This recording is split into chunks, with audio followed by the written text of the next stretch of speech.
Welcome to episode 8. This is going to be our final installment here to the power of ideas. Napoleon's health had long been a subject of concern, particularly during his exile on the remote island of Saint Helena, where he spent the final years of his life. Reports from this period describe him as increasingly frail, plagued by persistent stomach pains, indigestion, and other digestive issues. His physical decline, marked by severe abdominal pain, vomiting, and weight loss, has led many historians and medical experts to conclude that gastric cancer was the most likely cause for Napoleon's death. The theory of stomach cancer gained significant traction after an autopsy was performed by his personal physician, Dr. Francesco Antomarchi, following Napoleon's death on May 5th, 821.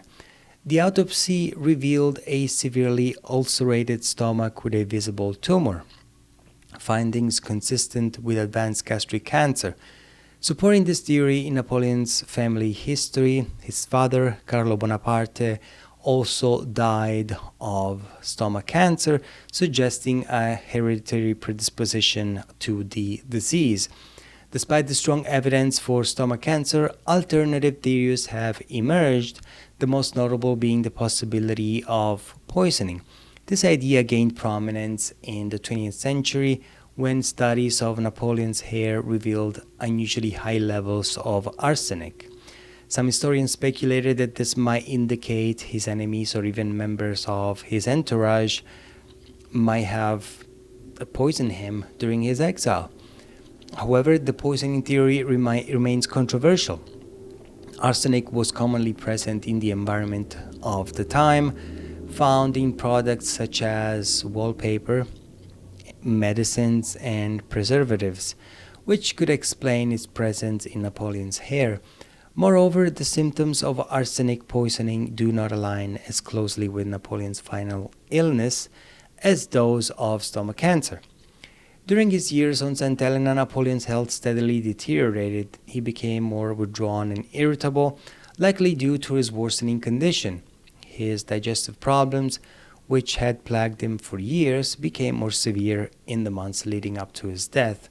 Frequent vomiting, loss of appetite, and debilitating abdominal pain were consistent with the progression of gastric cancer. In his final days, Napoleon's decline was rapid. He was weakened and bedridden.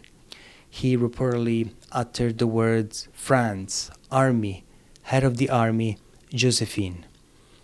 Before passing away at the age of 51, these poignant final words reflected his enduring connection to his empire, military legacy, and personal relationships. Initially buried on St. Helena, Napoleon's remains were returned to France in 1840, nearly 2 decades after his death. The reburial was at the Hotel des Invalides in Paris. It was a moment of national reverence, symbolizing the lasting respect and admiration many French citizens still held for their former emperor. While the idea of poisoning has fueled intrigue and speculation, most modern historians and medieval experts agree that stomach cancer was the ultimate cause and the most plausible explanation for his death. The symptoms he exhibited in the findings from the autopsy and his family history point to this conclusion. Ultimately, Napoleon's death adds another layer of mystery and tragedy to his already complex life.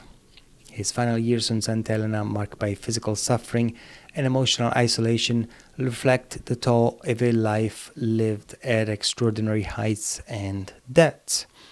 Napoleon's legacy is as complex as the era he shaped. He inspired both loyalty and opposition, reflecting the tensions between revolutionary ideas and his pursuit of imperial power. His reforms had a lasting impact on Europe, influencing laws, governance, and ideas of national identity. Yet his actions often contradicted the principles he claimed to uphold, revealing a complex leader. Napoleon was both a liberator and a conqueror, a visionary with bold ambitions, and a pragmatist who made tough, sometimes ruthless decisions. These contradictions mirror the struggles of his time, a continent torn between the traditions of monarchy and the push for modern change. But Napoleon's story is more than the tale of one man's rise and fall.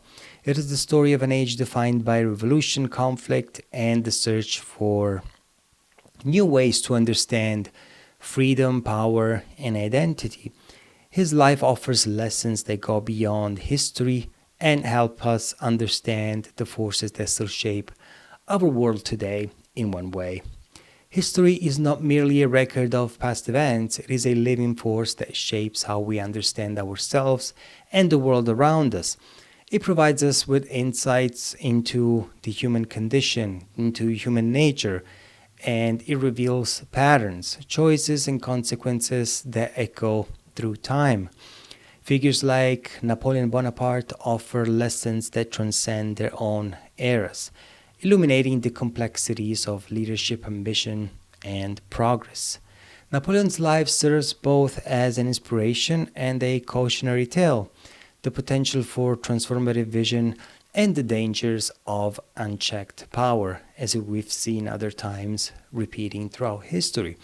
Napoleon's story is deeply relevant to modern challenges. His vision of a unified Europe governed by shared laws and ideals foreshadows contemporary debates about, for example, globalization and international cooperation. At the same time, his reforms, such as the Napoleonic Code, remain a cornerstone of modern governance, reflecting the enduring struggle to balance progress with tradition. By studying his successes and failure, we gain a deeper understanding of the forces that shaped his world and somehow have influenced ours throughout the centuries. Napoleon's life exemplifies the duality of human nature, the power to inspire and to dominate, to create, to destroy. His reforms and ideals show the potential for visionary leadership, while his relentless ambition underscores the dangers of hubris. These contradictions mirror the complexities of our own time, where progress and conflict often coexist. By examining his legacy, we are reminded that leadership requires both boldness and restraint, and that the pursuit of progress must be somehow be tempered by humility and measured foresight. Studying history is not a passive exercise, it is an active engagement with the forces that shape the past. This reminds us that our present circumstances are not isolated, but are somehow the culmination of countless decisions and struggles. By learning from the past, we gain the tools to navigate the present and, of course, build a more thoughtful and informed future. Napoleon's legacy challenges us to think critically about our choices and the kind of world we want to create. His life is not merely the story of one man, but of an age defined by revolution, transformation, and of course, a great measure of ambition, given his case. It is a reminder that history is about more than the past. It is about the enduring power of ideas. What's the theme of this whole series? While individuals may rise and fall, their visions can transcend their mortal existence.